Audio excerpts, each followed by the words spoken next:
तो मेरे पागलों, आज की कथा का सूत्र नोट कर लो। भगवान भाषा से प्रकट नहीं होते, भगवान तो भाव से प्रकट होते हैं। प्रेम के भूखे हैं भगवान, राम ही केवल प्रेम प्यारा। वो तो प्रेम देखकर प्रसन्न होते।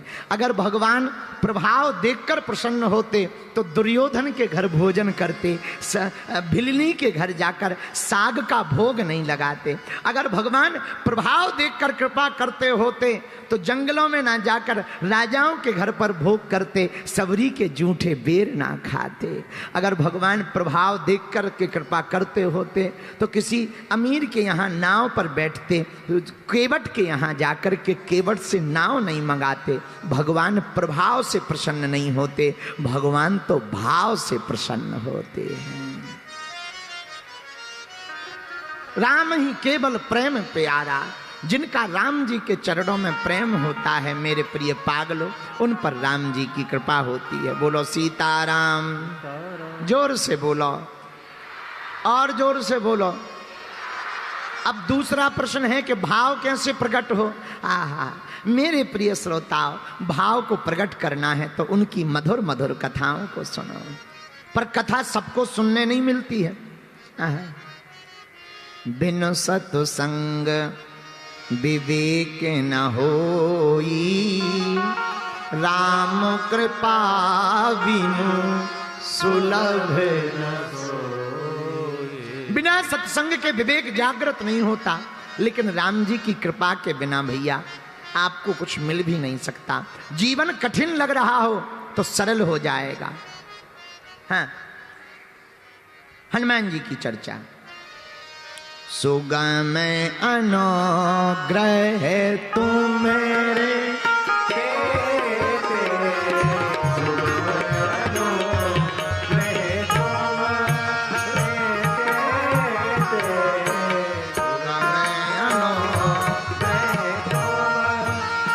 गाइए गाइए।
काज जगत के जेते,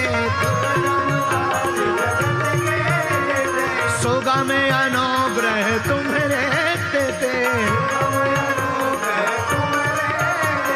सुगम अनुग्रह तुम्हारे तेते, सुगम अनुग्रह तुम्हारे तेते, सुगम अनुग्रह तुम्हारे तेते। सीताराम सीताराम,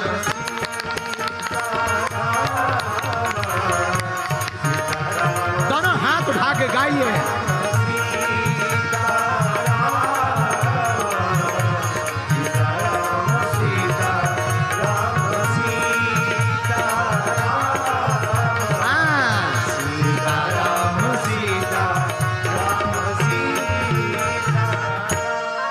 हनुमान जी महाराज का काम है दुर्गम काज को सरल करना। दुर्गम काज जगत के जेते, सुगम अनुग्रह तुमरे तेते।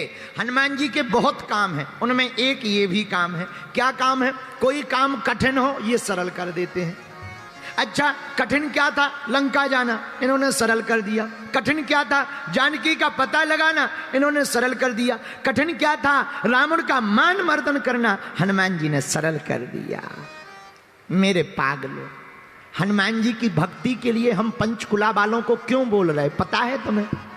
आहा हा भैया, जो भाग्य में होगा वो तो मिलेगा, पर तुम हनुमान जी की भक्ति करोगे तो जो भाग्य में नहीं भी होगा वो हनुमान जी की कृपा से मिल जाएगा।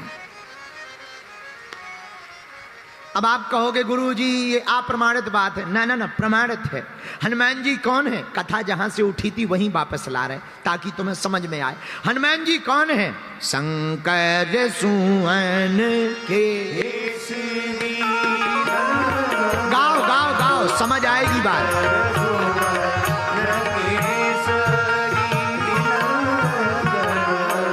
तेज प्रताप महाजग,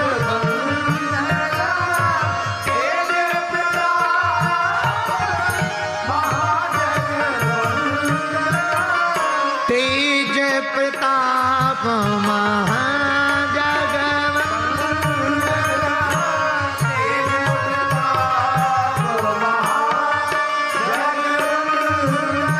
शंकर सुवन केसरी नंदन,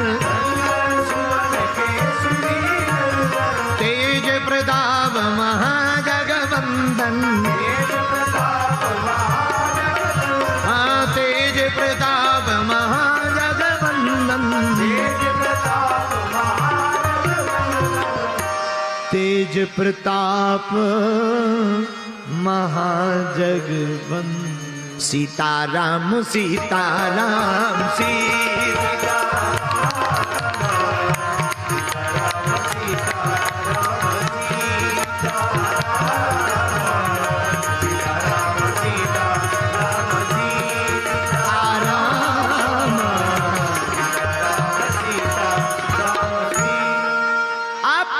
हमने अभी कहा कि जो भाग्य में होगा वो तो मिलेगा ही। हनुमान जी की भक्ति करने से वो भी मिलेगा जो भाग्य में नहीं होगा। पूछो क्यों?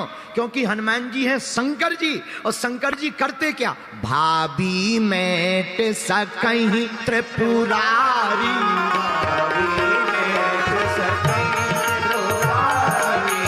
भाभी मैट सकहीं त्रिपुरारी। भाग्य के लिखे का मिटाने का काम भोले बाबा का है। भोले बाबा भाग्य में लिखा हुआ कोई मिटा सकता तो शंकर जी मिटा सकते हैं। भाग्य में नहीं भी लिखा हो अगर कोई दे सकता तो शंकर जी ही दे सकते हैं। एक बार ब्रह्मा जी नाराज हो गए, आहा, पार्वती जी के पास आए। पार्वती जी ने पूछा क्या बात है ब्रह्मा जी, कमजोर कमजोर दिखाई पड़ रहे बागेश्वर वाले बाबा की तरह, क्या बात है, कोई बीमारी है? ब्रह्मा जी बोले बीमारी नहीं है, टेंशन है। कौन सी टेंशन है? बोले तुम्हारे पति के कारण टेंशन है। पार्वती जी बोली हमारे पति के कारण? वो क्या कर रहे हैं? बोले कर कुछ नहीं रहे, हम भाग्य में जो लिख दें और कोई इनकी भक्ति करे तो ये हम अगर हम लिख दें कि इसके बेटा नहीं होगा और कोई हनुमान जी की भक्ति करे तो ये बेटा दे देते हैं। कोई को लिख दें हम कि इसको पद जिंदगी भर नहीं मिलेगा, लेकिन कोई शंकर जी की भक्ति करे तो ये प्रसन्न हो जाते हैं, आशीर्वाद देते हैं कि जाओ पद पे बैठ जाओ। तो जो भाग्य में लिखा वो तो ठीक है, ऊपर से इनकी कोई भक्ति करे एक्स्ट्रा और देना पड़ता है। जब इन्हीं को सब कुछ करना है तो हमारी ड्यूटी काहे को लगाई गई? हम तो इस्तीफा देने आए। पार्वती जी बोली इस्तीफा ना दो, वो भोले भाले हैं, सीधे साधे हैं, उनकी ऐसी आदत है, हम समझाएंगे। बोले नहीं नहीं कोई बात नहीं भैया, मेरे पागलो, हम कहना ये चाह रहे हैं, धन्य है, आहा धन्य है भोले बाबा, जो भाग्य में लिखा वो तो मिलेगा ही, पर पंचकुला के पागलो, अगर तुम हनुमान जी की या शंकर जी की भक्ति करोगे तो जो भाग्य में नहीं भी लिखा होगा वो भी प्राप्त हो जाएगा।